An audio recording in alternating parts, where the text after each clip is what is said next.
ఒక పెద్ద బాండీలో 12 టేబుల్ స్పూన్ల నూనెను వేసుకొని మనం బాగా కడిగి పెట్టుకున్న పీతలు వేసుకొని అవి బాగా ఆయించుకోవాలి. అందులో పసుపు, ఉప్పు వేసుకొని ఒక 10 నిమిషాల పాటు కలిపి ఆయించుకోవాలి మూతపెట్టి.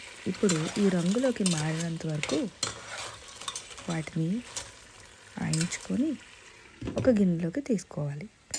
అదే బాండీలో నూనెలోని 6 పచ్చిమిర్చి, ఇంకా కొంచెం జీలకర్ర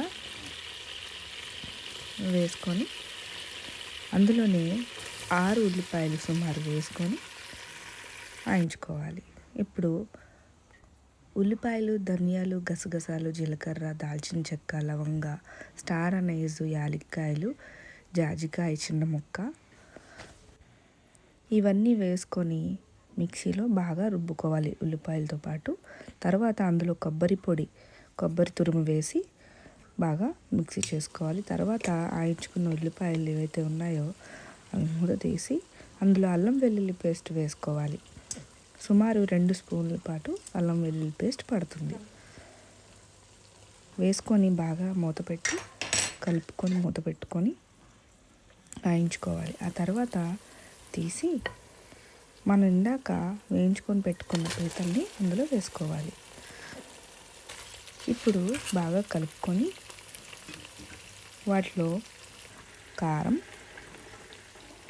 వేసుకొని కలుపుకున్నాక కేవలం వేడి నీళ్ళను మాత్రమే వేయాలి.